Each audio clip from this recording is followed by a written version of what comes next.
Malam itu sunyi. Pas lagi rebahan di kamar, lampu redup, cuma suara kipas yang berputar pelan.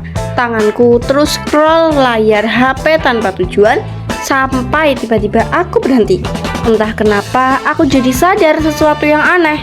Mulutku terasa basah, padahal aku nggak lagi makan, nggak minum, bahkan nggak lagi mikirin makanan. Tapi air liur itu tetap ada, seolah-olah dia nggak pernah berhenti bekerja. Dari situ aku mulai mikir, kenapa ya kita selalu punya air liur? Sebenarnya fungsinya apa sih? Dan ternyata jawabannya jauh lebih menarik dari yang aku bayangkan. Air liur itu diproduksi oleh kelenjar di dalam mulut kita. Dan tanpa kita sadari, tubuh kita bisa menghasilkan sekitar 1-1,5 liter air liur setiap hari. Bayangin, sebanyak itu, tapi kita hampir nggak pernah memperhatikannya.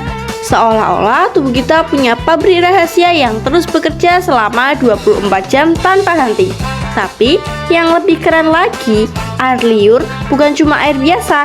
Di dalamnya ada enzim yang disebut amilase yang punya tugas penting memulai proses pencernaan makanan sejak di mulut. Jadi, saat kamu makan nasi, roti, atau makanan berkarbohidrat lainnya, sebenarnya tubuhmu sudah mulai mengolah makanan itu bahkan sebelum sampai ke perut. Makanya, kalau kamu mengunyah makanan lebih lama, rasanya bisa jadi sedikit manis. Itu karena air liur sedang bekerja. Nggak berhenti di situ, air liur juga punya peran sebagai pelindung alami. Dia membantu membersihkan sisa makanan di mulut, melawan bakteri, dan menjaga kesehatan gigi serta gusi. Bahkan kalau kamu punya luka kecil di dalam mulut, air liur bisa membantu mempercepat penyembuhannya, seolah-olah tubuhmu punya obat alami sendiri. Tapi ada fakta lain yang sering bikin orang salah paham. Karena pernah nggak sih kamu bangun tidur terus sadar kamu ngiler?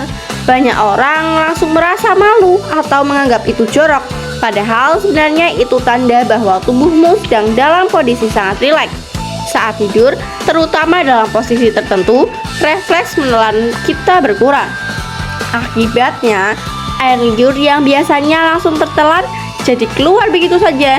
Jadi, itu bukan hal memalukan. Justru itu tanda tubuhmu sedang istirahat dengan baik. Dan yang paling menarik, air liur bisa bereaksi terhadap pikiran kita. Coba bayangkan makanan favoritmu sekarang, mie instan panas, ayam goreng crispy, atau coklat yang meleleh. Tanpa sadar, mulutmu mungkin langsung berair. Itu karena otakmu mengirim sinyal ke kelenjar air liur untuk bersiap menerima makanan. Bahkan hanya dengan membayangkan saja tubuhmu sudah bereaksi. Luar biasa kan? Hal kecil yang sering kita anggap sepele ternyata punya peran besar dalam kehidupan kita sehari-hari. Dari membantu kita makan, melindungi kesehatan mulut, sampai merespon pikiran kita. Air liur diam-diam selalu ada, bekerja tanpa kita sadari. Jadi setelah tahu semua ini, masihkah kamu menganggap air liur itu sesuatu yang biasa saja? Kalau kamu suka cerita fakta unik yang bikin kamu mikir kayak gini, jangan lupa like, komen, dan subscribe ya. Tulis di kolom komentar, fakta mana yang paling bikin kamu kaget? Atau kamu mau bahas apa lagi selanjutnya? Semoga yang sudah subscribe selalu diberi kesehatan, dimudahkan segala urusannya, dilancarkan rezekinya, dan dijauhkan dari hal-hal buruk. Sampai jumpa di cerita berikutnya.